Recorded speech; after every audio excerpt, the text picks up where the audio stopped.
This will be a good panel, and I'm super excited to talk to these guys who have all they're all entrepreneurs, which I really appreciate, and they're bringing something better into the world as a result. And let's start here with what made you interested in Bitcoin in the first place, because you don't necessarily hear about it and suddenly think, okay, how can I incorporate it into my business? So what's your story behind how you got interested in Bitcoin? And let's go from there. I guess I'll go first.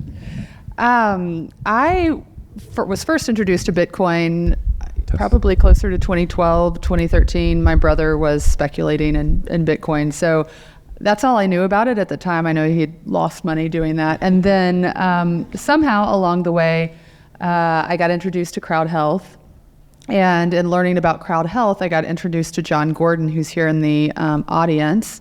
And he reached out to me one day and just asked, hey, have you ever thought about, using Bitcoin in your practice? And I said, no, I haven't. Or accepting Bitcoin in your practice. I said, no, I haven't. But that's an obvious yes, because it aligns with my values as a person, as a healthcare provider, which very much centers around sovereignty.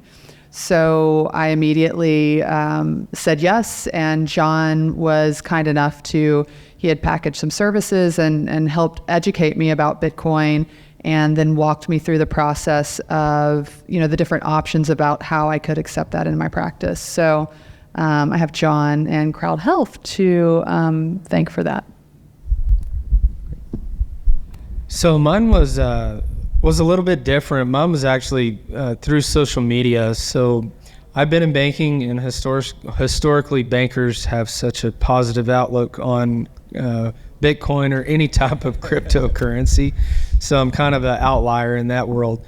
Through Twitter, I met up with Texas Slim and the Beef Initiative, and kind of understood what they were trying to accomplish, which I'd already been in the business of selling direct to consumer.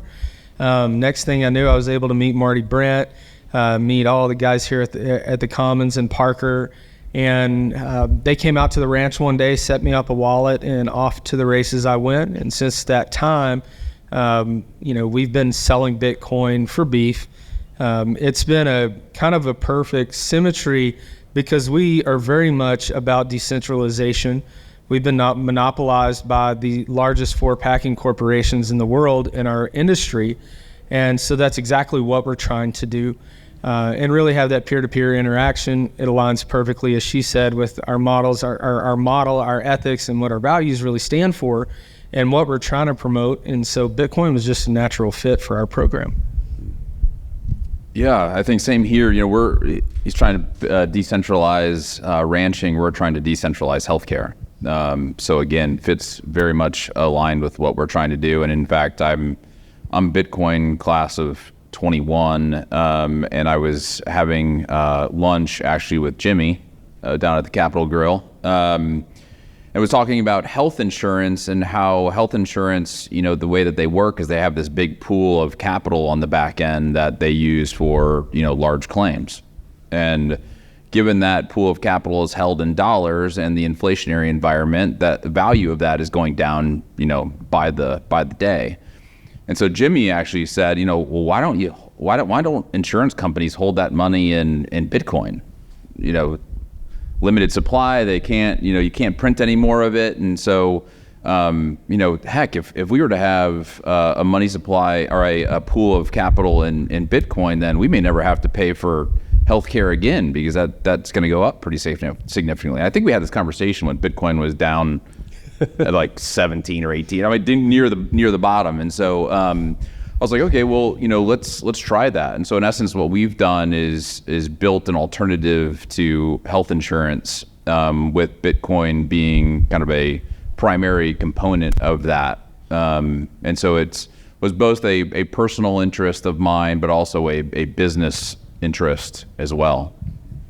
Well, so all of you guys have interesting ways in which you approach Bitcoin. But what's clear to me from your answers is that there's a certain set of values that you have that led you down this this route. So can you talk a little bit more about why those values are important to you in your particular industry? I think all of you mentioned some form of decentralization, maybe some self-sovereignty, saving, things like that. Why is that so important in your particular industry, and how would that apply to other industries if they could be at all? Yeah, I mean, I'll take it. I was jumping at that. I was gonna say I want to do this before you steal my answer. One of the problems that we have with health insurance is that we don't have to pay for anything. In essence, all the services that we are getting, feel like we're entitled to getting paid for it by somebody else, and therefore we try to consume as much as possible. United Healthcare, we send our check to them every month. We think they are screwing us because they are screwing us. And then when we need to utilize that, we try to extract as much value out of that system as possible. And so it's a downward just death spiral. And so our theory, and it's actually played out beautifully, is if you get a group of people together who have the same values, who have agency over their own health, if they are helping each other directly as opposed to sending their money to a company, we think that will incentivize behavior that's more aligned with that group of people. I'll give you an example. We had a guy with colon cancer. He actually went into the ER with kidney stones. So he's in the ER, he had kidney stones. The doctor was like, hey, during some of these scans, we see something in your colon, you better go get a colonoscopy. So he goes and gets a colonoscopy, he has colon cancer. Stage 2, colon cancer, for anybody who knows it, if you get to stage 3, it almost always kills you. So I've joked with this guy directly, you're the only person on the planet who's excited about kidney stones, because those kidney stones saved his life. And he said to me, he's like, look, I know that I want to take care of my colon cancer. I want to do it right. But will you guys help me find doctors who are reasonably priced so I don't screw the crowd, screw the community? And I was like, wow, like that's incredible. We had another woman, I'll shut up here in a minute, but I think this is interesting. The way that we work is you're actually funding each other's healthcare expenses. Kind of mentioned that earlier. We had a woman, maybe it's 6 or 9 months ago, maybe longer than that, but she had a miscarriage. And so we went out to a bunch of people in our community and we said, hey, will you help this woman with her miscarriage? We each one of you give $100 to this woman so that she can pay for the healthcare expenses associated with her miscarriage. And we had people reach out who was like, man, I know what that's like. I know what a miscarriage is like. I know the pain of a miscarriage. I know what this family is going through. So instead of giving $100, can I give $200? I was like, you would never call United Healthcare and say, can I give you, 10% more than what you asked me for this month, right? And so there's a humanity component of that. When you're in a tribe of people who share similar beliefs, there is a significant behavior change that I think can kind of blow up the typical health insurance model. And we've seen this now over 10,000 bills over 3 years, that this really does incentivize, different behaviors. Cool. Or I'll just follow up on the, Andy talked about the payer side, but I'll talk about the provider side and the kind of the patient side of healthcare. I think in a post-2020 world, people understand how sovereignty and healthcare, what was the exact question about? Values. The values. So for people who do value sovereignty, I think that really became apparent in a post-2020 world. So I don't know, I was raised in a family that with personal responsibility was a very central value. And then, seeing it was just, in healthcare, everybody talks about patient autonomy. That's what they call it in healthcare. It's a buzzword. And a lot of people say it, but they don't mean it. I don't think they really understand what that means. To me, I don't say patient autonomy, I talk about sovereignty. And when you go to a doctor and, I have people call me up now, hey, will you accept me into your practice? I'm not fully vaccinated, or I don't, whatever, or do I have to get vaccinated to be a member of your practice? And to me, that just doesn't even make, it's just ridiculous. It's actually offensive that that's even something that people have to go through, because it's none of my business what you choose to do with your body. It's my job to educate you on the risk and benefits and all of the available options to you, and it's up to you to decide what's best for your body or your child's body, without any shame or judgment or fear mongering from me. So I feel like kind of the energy in my voice talking about this, because this is like a central passion to me, and it's not just to do with healthcare. I mean, I've moved out to the country. I live on 50 acres. My husband and I and my children, we produce 99% of our own meat. We started a school so that our kids didn't have to wear masks to school, and we unschool at home our oldest child. So I don't just, so that's why it was clearly a no-brainer to then accept Bitcoin in my practice. That was just kind of bringing full circle, the values that are so clearly apparent in other aspects of my life. Cool. Yeah, that's going to be a hard one to top. I'm just going to say I agree with both of them. For me, I wanted to do something I have really, really deep roots in the cattle industry. And for so long, we've watched so many farmers and ranchers get to the point to where you can earn a sustainable living by the time you figure the CapEx expense that goes into it. All of their earnings and lifetime savings are built into equity, into real estate. And too often what's happening is either through government interference or natural development, they're being forced to have to either sell farms or to start liquidating or forced into bankruptcy, which is one of my great ideas of why I thought I wanted to go into banking so I could help all these folks. As I saw a way and a vision of what I thought could help other producers, and when I speak of producers, I don't necessarily mean just the guy that has like 4 or 5 cows, lives on 10 acres, they're trying to homestead for their family. I'm also talking about the guys that run several thousand head, that have traditionally always gone the commercial route of selling at an auction barn or going to feed yards in that whole direction. I wanted to come up with a way where we took control as a community as one. And the co-op thing sounds really cool, but I knew my people. There was no way in hell they were going to agree to a co-op type setup, because somebody's going to disagree with the way in which you do something, then it's just more infighting and the whole thing would fall apart. So I figured if I could go in and start a stepping stone and help them to be able start by moving my own product so that I could build a market to help move more and more products, we could really bring that same value of community back, get to know our customers. And then it's kind of the same way with Bitcoin. We offer it aligns with everything we're trying to do, but it also opens the door to people that are like, I don't want to mess with that internet money. I don't know if it's safe. I don't know anything about Bitcoin. Maybe it just gives us a 5-minute conversation. But in 2 weeks, when they come and buy more meat, we have another 5-minute conversation. And it continues to trickle on. And I hope they do the same for for basically the service and the food they're buying from us.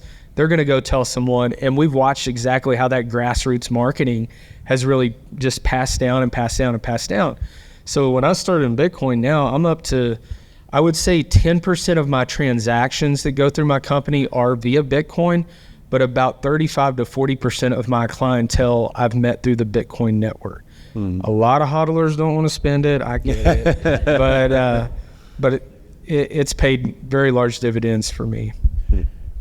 Can I just build on that? Because I think one of the things that people have to think about is, we're all running businesses. And so how do you either reduce expenses or increase revenue? I mean, that's ultimately what you want to do with your business, right? And so I think one of the interesting things about Bitcoin is, and kind of to your values question, is I think people want to spend their money with people who share their values.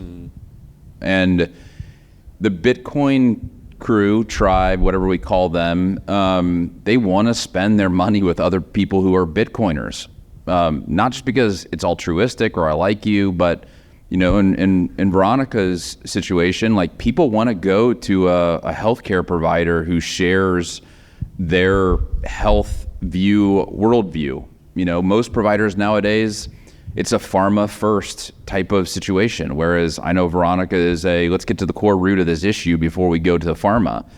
I just had somebody that literally 5 minutes ago before I got up here reach out to me and says, hey, I've got this condition.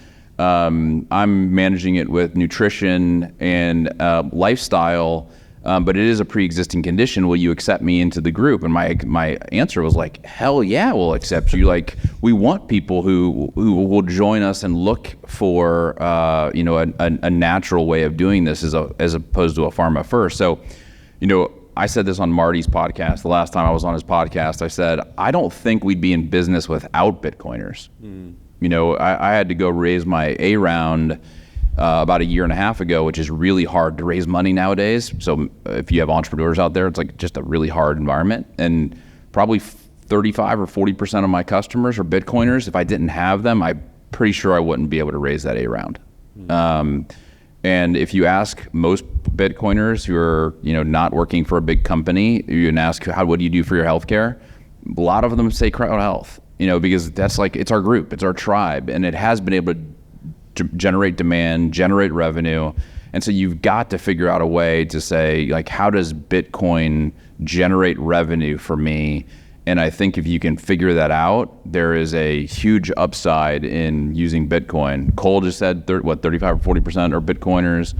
I know that a bunch of people have gone to Veronica as a result of being a Bitcoin-friendly, provider. Like, there is opportunity to incorporate Bitcoin into your business model that can drive demand. I don't care if it's healthcare or it's real estate or beef. Like, there's a way to do this. All right, so let's talk a little bit about the incentives of your current industry, because what I've heard from all of you is this desire to take out these sort of almost unnecessary third parties that are getting in the way, right? Usually monolithic, whether it's a big company or big government or something like that.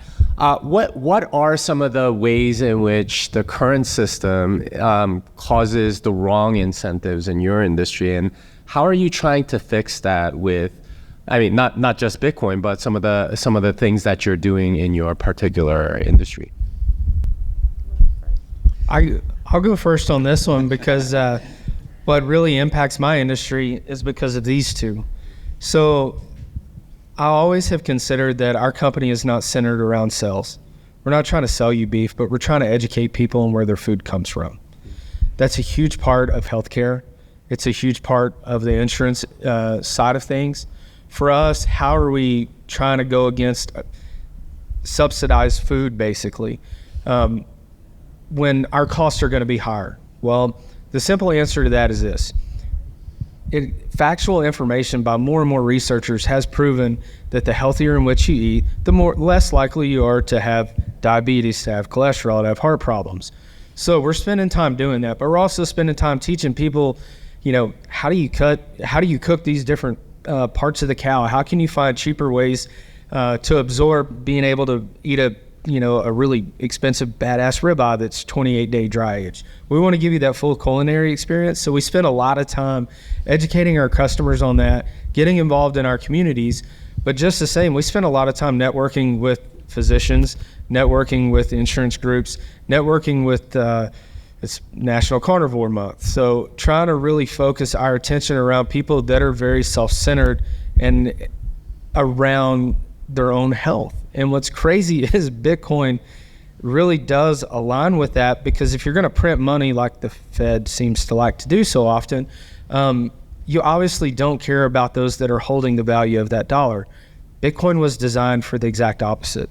It was designed for a limited approach so that people do get a true value of what they're investing in. And that's exactly what we're trying to do, is just to go back and educate. We never force you to buy from us.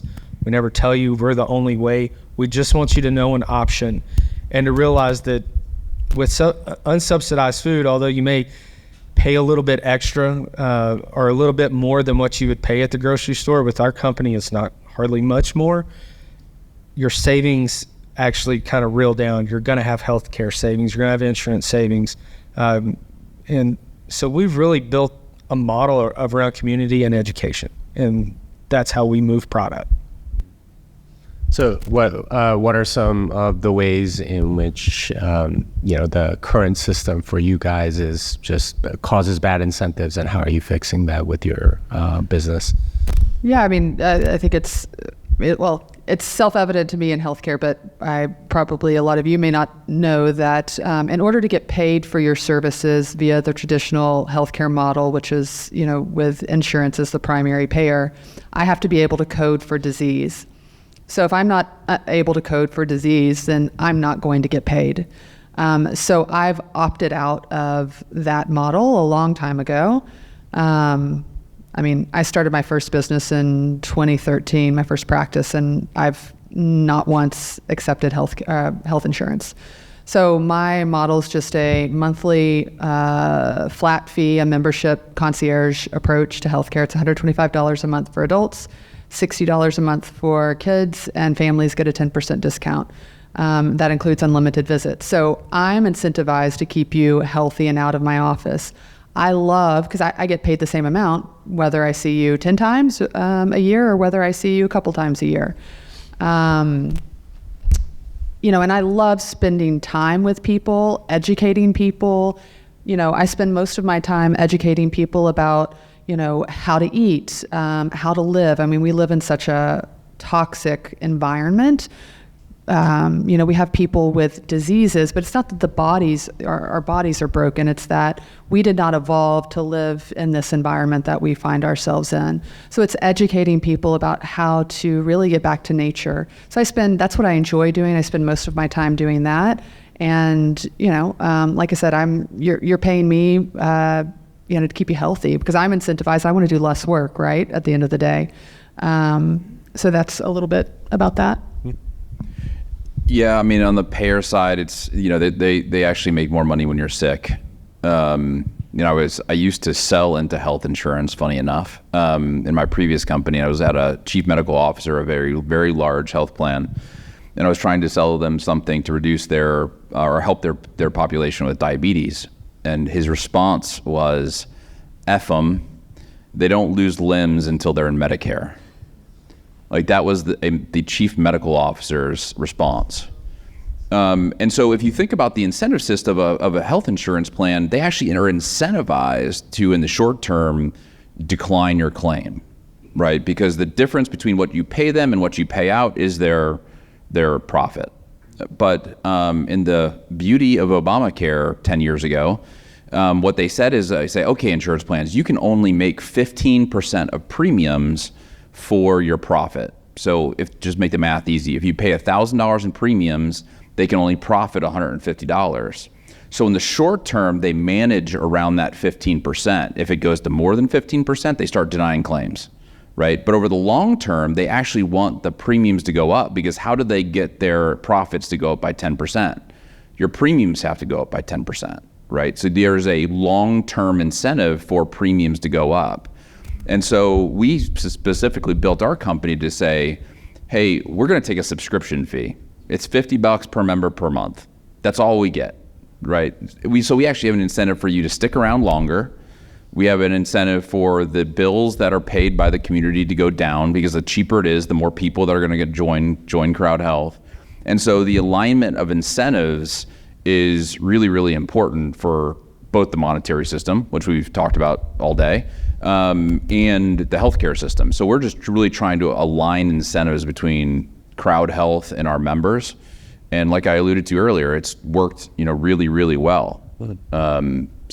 Yeah. Well, so a common thing that I'm hearing from you guys is that your industry is broken. I think, and I think most of you feel that in pretty much every other industry too.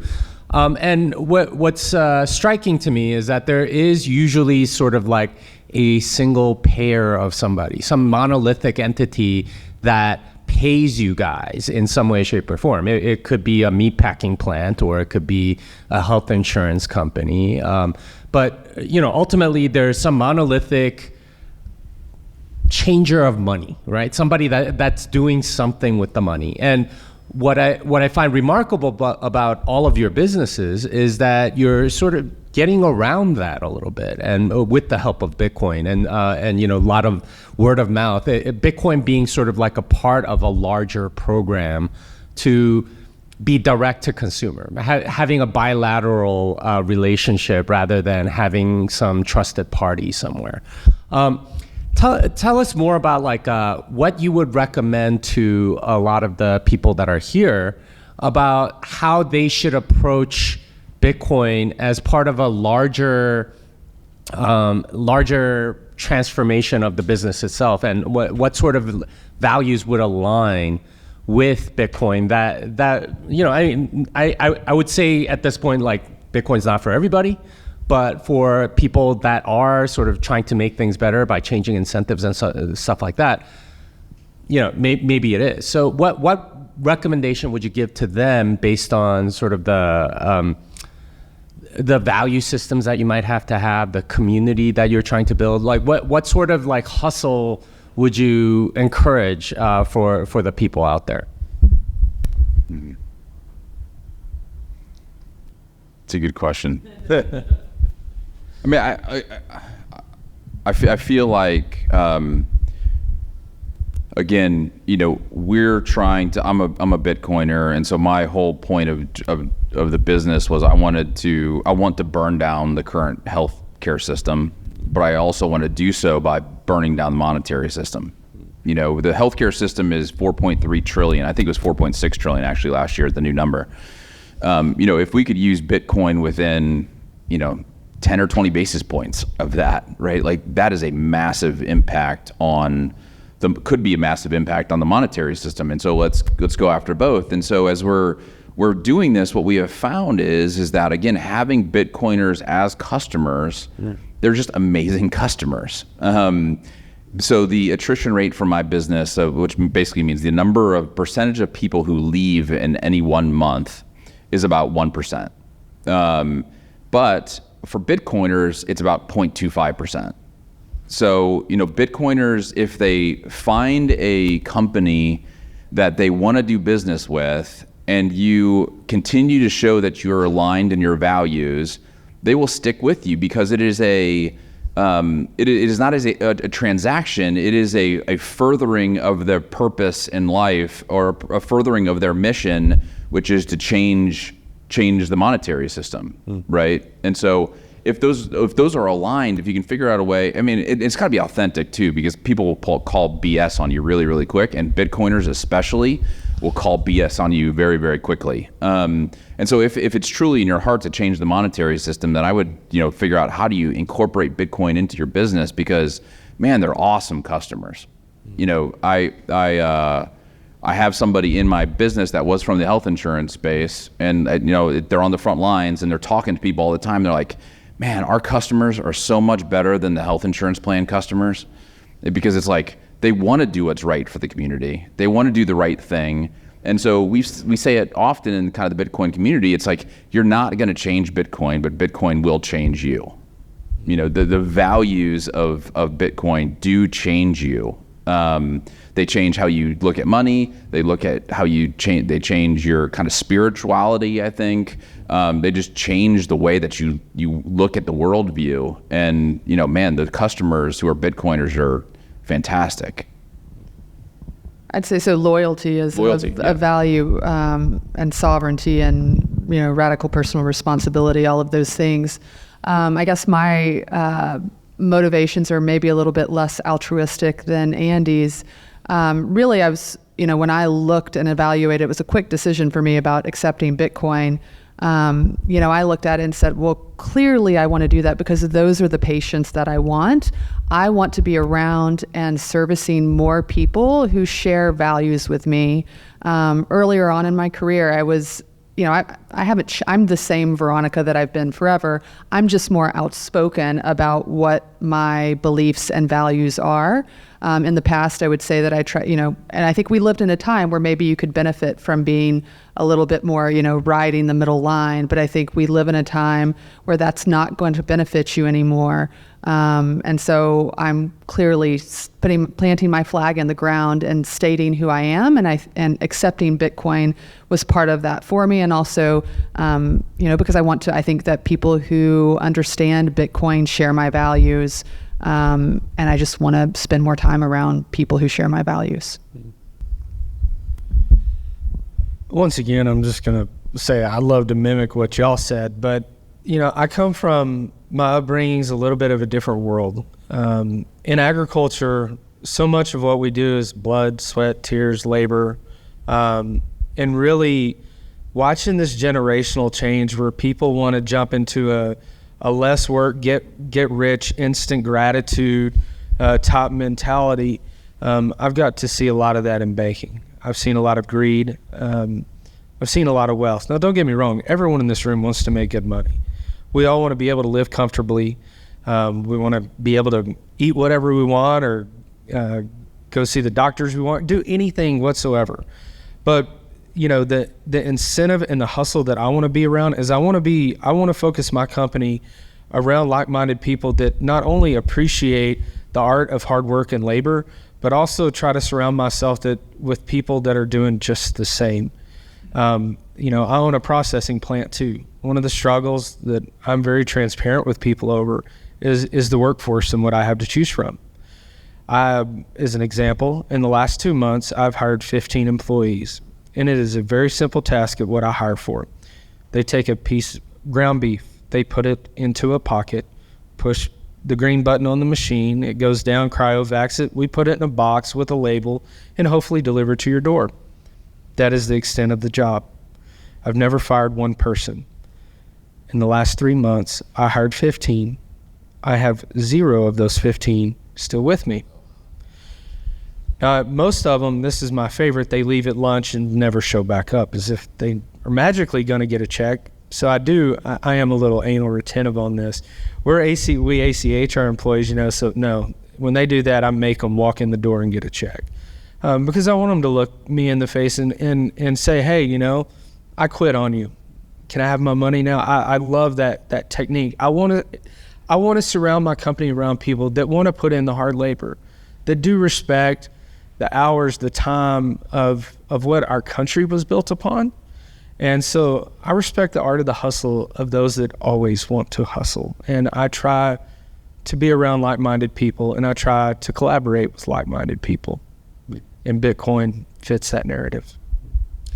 Yeah, one of the things, as you guys were talking about this, that's fairly clear from your experience is that you really enjoy your customers, right? Like you enjoy the community that you're a part of, and it seems like they're much more aligned with your values. And in a sense, like selling to Bitcoiners is a way to pick your customers a little bit and filter for maybe the people that aren't, I guess, for the lack of a better word, Karens, right? Like demanding things all the time. So I guess maybe we can close up with what are some visions that you have of your particular industry and how it could be transformed as a part of what you're starting to achieve with yours, and what are you hoping for as time goes on and we get on a more Bitcoin standard? I mean, I think decentralization in healthcare, just as, you know, along the same lines of decentralization in money, right? You have more options available to you of maybe more independent providers, you know, and that you have a direct relationship with that provider rather than, you know, just going to whoever your insurance is going to pay for, who they send you to or whatever. I think that's going to lead to better outcomes for individuals and also, you know, lower costs, which clearly the healthcare expenditure in this country is not sustainable. I think we all know that. Yeah, that's what I've got. Let me go next because I want to jump on top of that because, you know, one of the things I've said in the past is you work for whoever pays you. And wherever you get your paycheck, that's who you work for. You know, and doctors in this system currently work for health insurance companies. You don't pay them directly, and so the doctor doesn't work for you. And so my big vision is that, you know, doctors and patients kind of reunite in that relationship and getting the government and big health insurance plans out from the middle of that relationship. Because I think ultimately we will have better care results in lower costs, and lower costs result in, less printing of money, less inflation, all those good things. Look, this is maybe controversial, but I mean, Parker said the biggest problem here is that the government prints money. If the government didn't have the ability to print money, we may not need Bitcoin, right? Like, that is the problem. And so, and the healthcare system is what, 20% of GDP now, 19%, something like that. Like, that is one of the massive problems that we have is this healthcare system. So if we can reunite the doctor and the patient in a true relationship where the patient is paying the doctor, I think that changes everything. Really quick, kind of story is 6-7 months ago, I was at a cardiologist and I had to go get a scan, a stress echo test. Funny enough, I paid $150 for that stress echo test, paid in cash. A guy on Twitter reached out to me and he said, I paid, my insurance plan paid $6,000 for that same stress echo test. So it was 20 times different, okay? But the cool thing about that is the doctor said, hey, listen, since you're paying me directly, is it okay if I just call you with the results? Normally, if you were in insurance, I'd have you come in and we'd talk about the results. But if I can just call you, that'd be great, right? And I was like, hell yeah! Like, the last thing I want to do is take off work and go to a doctor's appointment and do all these kinds of things. And so, I've seen it firsthand that you actually get cared for better if you're the one actually paying the doctor. The relationship changes in that situation. So that's my vision: is everybody has the same relationship with their doctor as Veronica has with her patients. They pay her directly. They are the customers. And if you're not the customer, you're probably the product. Direct relationship and skin in the game, which I know you've talked about before too, but if you're not going to take care of yourself, there's nobody coming to save you. Yeah. So much of what I want to do, once again, aligns with them, but for me, most people don't realize the average age of a farmer or rancher in the United States is 68 years old. No. Young people are not going back into the industry. So unless we want to be eating fake meats and bioengineered plants, and actually have enough food to sustain the population, we've got to encourage and find a way in which producers can go back into the industry and not work for free. And a lot of people don't understand that concept because they see acreage. I talked a little bit about that earlier. All that is equity, and at some point, some of that can devalue when they get hit with 3 different taxes along the way: inheritance tax, capital gains tax, family tax, whatever tax they want to create. What I'm trying to do is help farmers and ranchers be able to take our agriculture industry, decentralize it in a way that we can take the healthiest foods right to your door and address and attack these food deserts in low economic areas and in upper or even in your higher end areas.